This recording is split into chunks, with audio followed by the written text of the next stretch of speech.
미국이 30년 동안 제조업을 등한시하면서 제조업을 위한 생산 기술이 축적되지 않았다. 그동안에는 중국이 경쟁 상대로 안 삼았는데 이제 굉장히 빠르게 중국이 미국을 따라온 거지 않습니까? 그래서 이제 미국이 점점 그 여러 산업 분야에서 경쟁력을 잃어가고 있는 상황인데요. 첨단 분야에서 이제 중국이 미국이 넘보르니까 미국에서 굉장히 위협을 느끼고 있는 그런 상황입니다.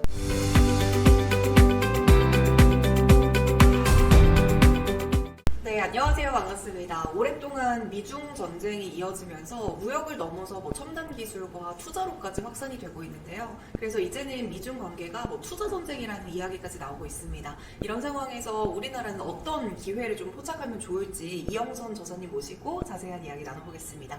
저자님 안녕하세요. 안녕하세요. 네. 소개 부탁드립니다. 저는 지금 코트라에 근무를 하고 있습니다. 중앙대학교 대학원에서 겸임 교수로 강의도 하고 있습니다. 반갑습니다.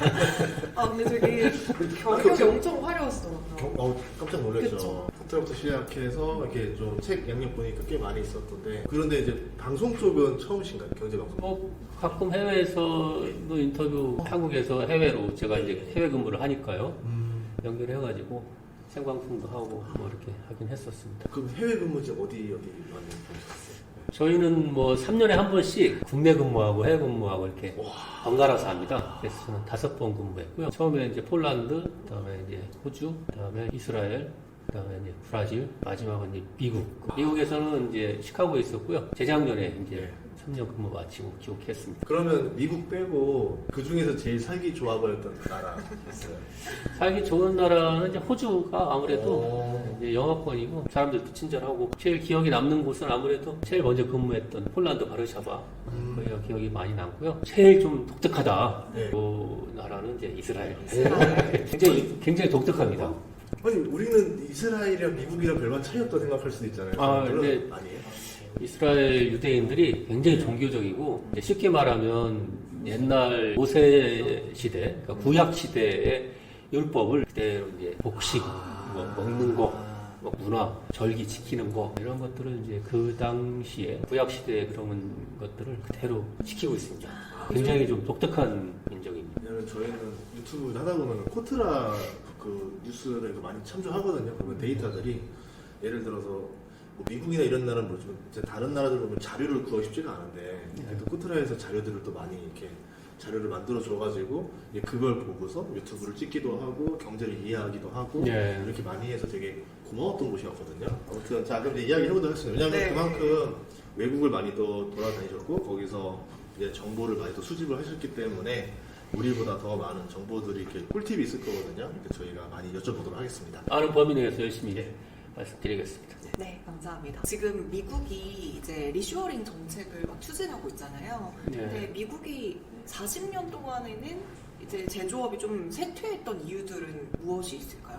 어떤 점 때문에 쇠퇴한 거예요? 미국이 지금 제조업 부활, 부흥 이런 걸 위해서 굉장히 노력을 많이 합니다. 근데 미국 제조업이 쇠퇴한 거는 참 오랜 기간에 걸쳐서 구조적인 문제들이 누적되어 왔기 때문에 참 이 해결이 쉬울까 하는 생각도 좀 듭니다. 근데 그 구조적인 문제라고 하는 것은 무엇이냐면, 첫 번째로는 이제 우리 세계화가 1990년대 진행되면서 미국 기업들이 해외로 많이 이전을 했습니다. 노동 집약적인 산업은 중국으로 이동을 했고, 또 가까이는 나프타 등 통해 가지고 카나다, 멕시코로 이렇게 이동을 해서 너무 많이 이동을 한 거죠. 그래서 실질적으로 산업 공동화가 일어날 정도로 많이 이전을 했고요.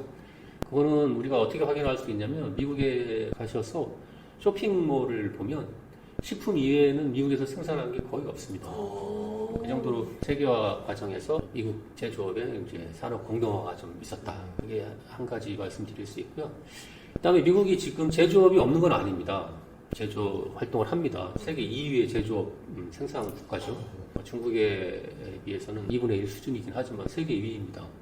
근데 이제 미국의 경쟁력이, 제조업이 약해졌다는 거는 국제적인 경쟁력이 약해졌다는 얘기죠. 그래서 그거는 상대적으로 독일, 일본, 한국, 대만, 중국 이렇게 순차적으로 이런 강한 나라들이 제조업 강국으로 부상을 하면서 미국 제조업이 약해진 거죠. 상대적인 요인도 있는 거고요. 그다음에 이제 미국이 산업 구조를 보면 뭐 지금은 제조업이 전체 GDP에서 10% 조금 넘게 차지할 겁니다. 이미 미국 그 산업들이 서비스 산업 쪽으로 전환을 했죠. 그래서 그 얘기는 뭐냐면 제조업에서 부가가치 창출하는 게 서비스업이나 이런 쪽보다는 적다는 얘기예요.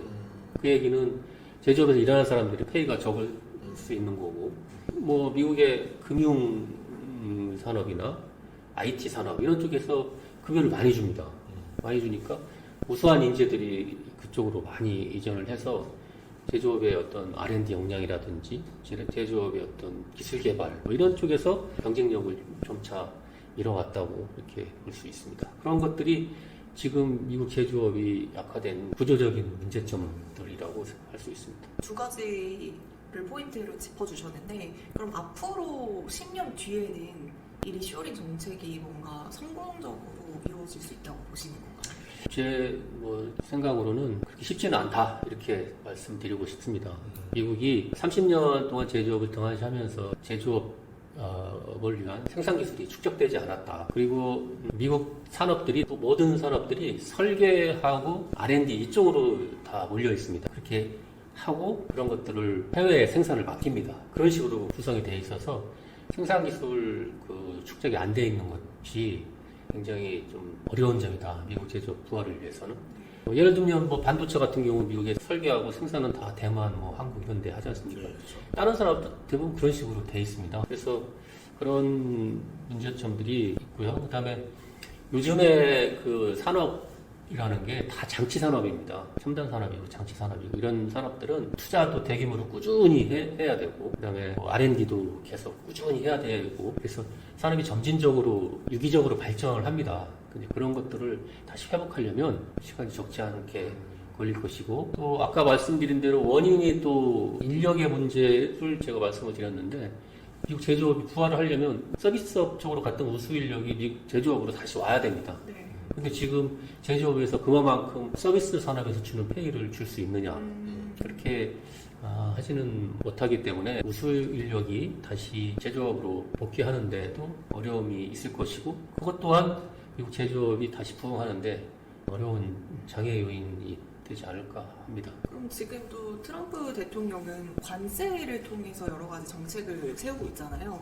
예. 이런 부분은 또 제조업 회복에는 어떤 영향을 줄 거라고 생각하세요? 사실은 관세를 부과하면 예를 들면 철강에 25% 관세를 부과했다고 하면 철강 산업은 생산이나 고용이 유지가 될 수 있을 겁니다. 미국에서 생산되는 철강이 외국에서 들어오는 거는 이제 25%가 더 비싸진 거 아닙니까? 그렇기 때문에 미국의 철강 산업 자체는 고용도 유지가 되고 생산도 유지가 될 수 있지만 또 관세가 부과가 되면 미국 내에 생산하는 제품의 가격도 올라갈 수밖에 없습니다. 수입산도 올라가고 미국산도 올라가고 그 얘기는 그러한 철강제를 중간재로 쓰는 자동차 산업 같은 경우는 비용 상승 요인이 된다는 거죠. 그러면 다른 자동차 산업에서는 그 비용 상승 요인을 줄이기 위해서 고용을 줄인다든지 다른 방식이 일어날 텐데 그런 것들이 제조업 생산에 좀 부정적인 영향을 주는 거죠. 사실 그것 때문에 미국 지금 트럼프 대통령이 이자율을 낮춰서 기업의 비용을 줄여주고 또 이자율을 낮춰서 이제 관세가 부과가 되면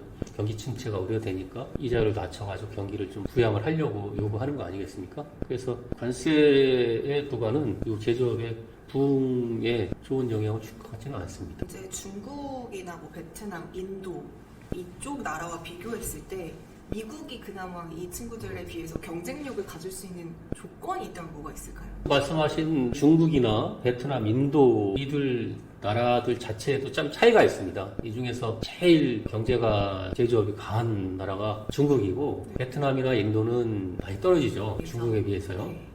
그리고 특히 베트남은 더더욱이 인도도 마찬가지고 그래서 이제 미국이 실질적으로 경쟁을 할 수 있는 나라는 이제 중국인 거고 그동안에는 중국이 경쟁 상대로 안 삼았는데 이제 굉장히 빠르게 중국이 미국을 따라온 거지 않습니까?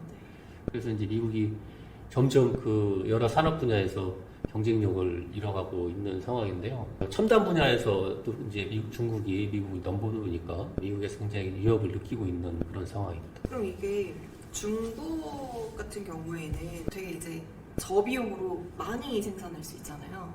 그러니까 미국도 그게 나올까요? 중국이 쉽게 말하면 지금 제조업 생산이 미국의 2배입니다. 또 다른 비유를 하면 미국 제조업 생산, 독일 제조업 생산, 그다음에 일본 제조업 생산을 합친 게 중국만 합니다. 만약에 미국이 그 어떤 산업 분야에서 경쟁력을 갖춘다.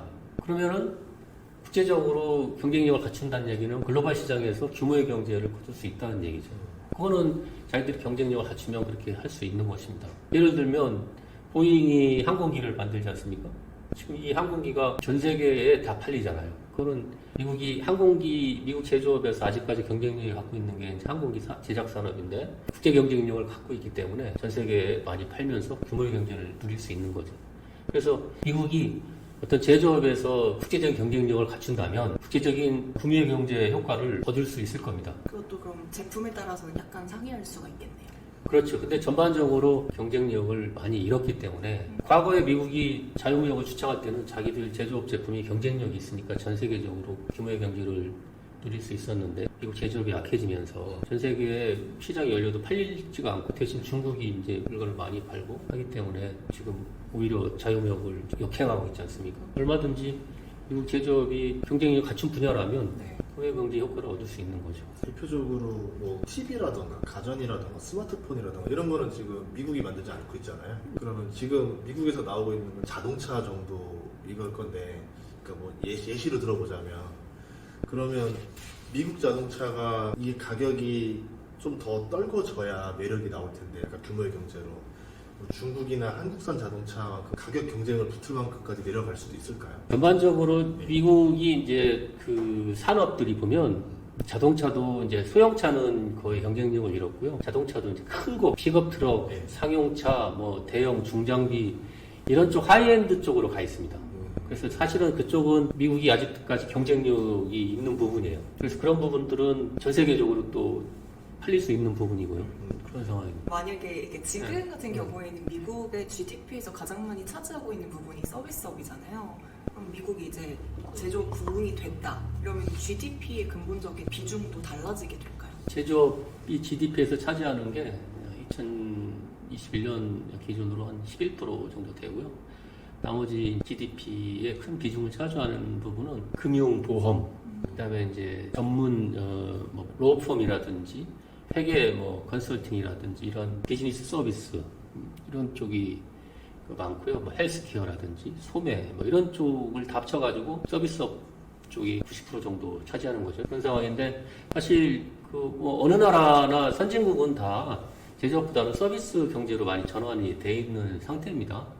근데 문제는 이 서비스업이라는 것이 사실 제조업의 물리적 기반 없이는 형성이 안 되는 것들이에요. 그래서 비록 제조업의 비중이 미국 제조업이 부흥한다고 해서 획기적으로 늘어나지는 않지만 다른 서비스 산업에는 생산성이라든지 그런 부분에서 서비스 자체가 제조업 기반 없이 성립이 되지 않으니까요.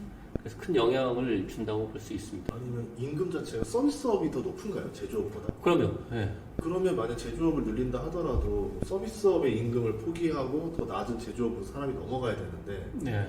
미국 사람들은 별로 그렇게 하고 싶어하지 않을 수도 있잖아요.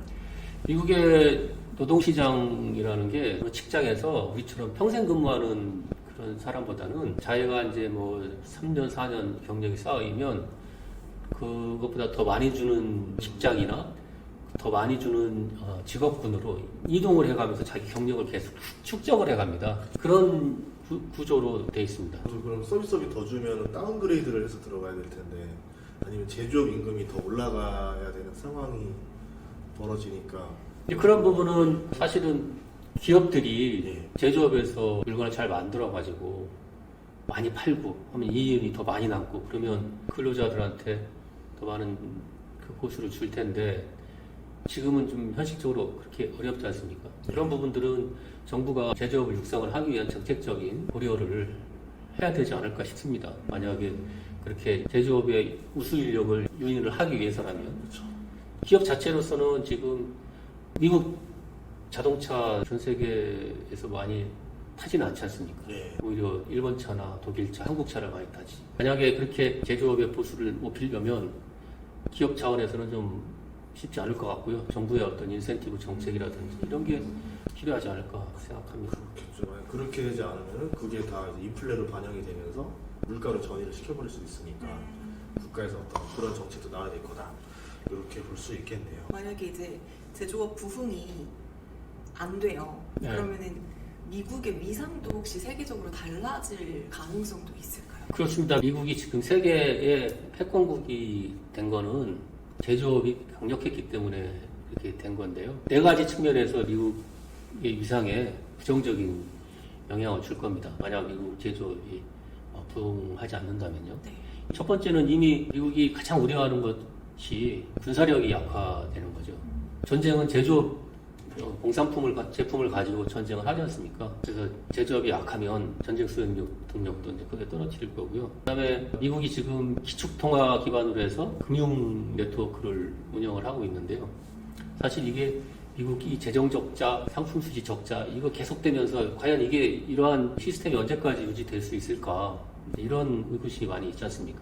그런 부분에서 좀 우려가 되는 부분이 있고요. 그다음에 사실 지금 미국을 보면 카나다나 멕시코에 미국이 많이 큰 소리를 치지 않습니까? 그렇게 큰 소리를 칠 수 있는 게 미국 기업들이 그 나라들에 많이 투자했기 때문에 그렇거든요. 전통적으로 미국이 제조업이 강할 때는 개도국 이런 나라들에 투자를 많이 해서 그 나라한테 친미 국가로 이렇게 만들기도 하고 자연스럽게 그렇게 됩니다. 자기 나라에 미국 기업이 들어와서 생산을 하면 고용도 창출되고 기술 이전도 되고 하면 미국에 대해서 함부로 할 수가 없죠. 결국 그거는 국제 유엔이나 이런 데서 표결이 붙으면 그 나라는 또 친미 성향의 투표를 또 행사할 수도 있기 때문에 제조업 부분의 투자로 외교적인 힘도 얻을 수 있는 거죠. 그래서 그렇게 그런 쪽에 우려가 되고요. 그다음에 이제 산업이라는 게 점진적으로 발전하는데 현재 제조업이 약하면 그걸 기반으로 미래 산업이 성장하게 돼 있는데 미래 산업도 발전하지 못하는 거죠. 철도가 깔리니까 그쪽에 전신이 깔리는 거고 통신이 들어가는 거고 전신이 이렇게 깔리니까 전신에 이제 전기가 작동을 하지 않습니까? 전기의 유용성을 알게 돼서 가전제품도 만들어지고 그다음에 아까 전신이 또 인터넷에 또 어떤 기반도 되는 거고 이런 식으로 산업 발전이 유기적으로 발전하게 돼 있는데 그게 이제 제조업 기반이고 현재 산업에서 점진적으로 발전할 수 있는 효과가 없어지는 거죠. 그러면 뭐 지금 이제 이런 얘기도 했는데 마지막으로 그 제조업 그 많이 보셨잖아요. 미국 현지에서 봤을 때 그 얼마나 심각하다라고 느끼고 있는 거예요, 미국 내에서는? 미국 사람들도 자기 나라에서 제조업 제품을 생산하지 않고 수입해다 쓰는 거에 대해서 문제점을 인식하고는 있습니다. 문제점을 인식을 하고는 있는데 미국이 그동안에는 이제 지금도 패권국이긴 하지만 어느 나라의 생산 기반을 놓고 거기서 물건을 사오더라도 그 나라가 미국에 물건을 안 팔 이유가 없고 달러를 얻어야 되니까 그다음에 그 나라에서 물건을 딱 미국에 수출 안 하겠다 이렇게 버틸 수도 없고 미국이 강한 나라니까요. 그래서 미국이 중국이 부상하기 전까지는 아무 문제가 없었습니다. 어느 나라의 생산 기반을 놓고 하더라도. 그런데 이제 중국의 그 기반을 많이 이제 두게 됐고 세계화 이후에 그다음에 중국이 강해지면서 이거를 무기화할 수 있다는 그 우려가 드는 겁니다. 이제 그게 지금 경제 안보에 대한 우려가 되는 거 아니겠습니까? 그래서 지금에서는 이제 굉장히 심각하게 많이 느끼는 겁니다. 그래서 미국의 시장에서 자기들이 생산한 제품이 없다는 거는 굉장히 이제 큰 문제가 되는 거죠. 지금 중국에서 제품들이 수입이 안 되면서 미국의 소비 시장이 많이 혼란도 생기고 뭐 가격도 올라가고 뭐 이렇게 하는 현상이 발생하고 있지 않습니까? 그래서 이제 심각성을 이제 깨달은 거죠. 특히 코로나 때 자동차용 반도체가 이제 수입이 안 되면서 미국 자동차 회사들이 가동이 중단되고 이러면서 이제 더더욱이 심각성을 느낀 거였습니다. 그러면 시설이 노후가 됐다든가 사람이 노후가 된 것들도 좀 상태가 심각한가요? 그러니까 예를 들어서 뭐 연령대가 근로자층이 60대다 이러면은 이거는 대체를 하기 쉽지가 않잖아요. 예를 들면 이제 원자력 발전 같은 경우는 인력 노령화 이게 이제 큰 문제죠. 사실 미국이 3마일 섬이라는 데서 원전 사고가 있었습니다. 1980년 후반으로 알고 있는데요. 그 이후에 이제 원전 짓는 거에 대한 규제가 강화되고 거기에 따라서 건설 비용도 올라가고 이런 것 때문에 원전 건설을 거의 안 하다시피 했습니다. 이후에. 그러다 보니까 이제 대학의 과도 없어지고 인력도 그쪽에 새로운 건설 수주가 있어야 사람들도 인력도 육성을 하고 또 계속 기술도 건설하면서 유지가 되고 하는데 그런 것들이 많이 사장된 거죠. 그런데 지금 미국 원전 산업에서 가장 큰 문제는 인력이 없다는 겁니다. 이제 곧 있으면 그나마 지금 있는 노령화된 인력까지도 이제 은퇴를 하게 되면 그야말로 어려워지는 거죠. 제조업 기술조차도 끊겨갈 수 있는 상황이기 때문에 미국 입장에서는 지금 이거를 비상 상황이라 인식하고 지금 이렇게 제조업을 지금 다시 부활시키려고 하는 것이다. 그렇습니다. 예. 부활시키는데 지금 가만히 미국 정책을 보면 부활시키려고 하는 반도체나 뭐 히토주나 배터리나 자기 나라보다는 자기 나라의 역량이 떨어지니까 외국의 기업들 투자 유치해서 외국 기업을 통해서 그거를 다시 부흥하려고 하는 그런 정책을 쓰고 있습니다. 그것만 봐도 미국이 그동안에 세계가 지난 30년 동안 생산 기술이 많이 축적되지 않았다는 것을 알 수가 있습니다. 그러면 다른 나라들이 미국에 유치가 되면 미국의 자국 기업들에 대한 혹시 리스크나 이런 건 없을까요? 이제 미국이 전반적으로 자국 산업이 부족한 분야에서 외국 기업 투자를 유치를 하려고 하고 있고요. 그래서 미국의 그런 인센티브나 이런 정책들도 자기 산업이 약한 쪽에 외국 기업을 유치를 하는 거기 때문에 크게 충돌이 생기지는 않는 거죠. 또 그런 부분은 이제 피하려고 하고요. 또 그런 부분에 대해서는 또 인센티브를 줄 필요가 없는 거죠. 자기들이 부족한 산업, 외국 기업들만 할 수 있는 것, 첨단 기업 할 수 있는 그런 쪽에만 인센티브를 제공을 하거나 또 유치로 활동을 이제 주로 하는 것입니다. 그래서 자기 나라 기업에 대한 피해는 최소화될 수 있다고 생각합니다. 예전에 중국이 좀 클 때 보면은 자기네가 기술이 없으니까 투자를 하고 기업들이 오라고 해서 한 다음에 그거로 이제 생태계를 조성하면서 기술도 배우고 이제는 아예 자체 브랜드를 만들고 자체 기술로 돌아갔던 것처럼 미국도 우선은 기술이 부족하거나 아닌 것들은 들어와서 해라. 자기들이 할 수 있는 건 하겠다 해가지고 생태계를 다 조성을 최대한 빠르게 세팅하겠다. 그렇게 생각해 보면 되겠네요. 네. 알겠습니다.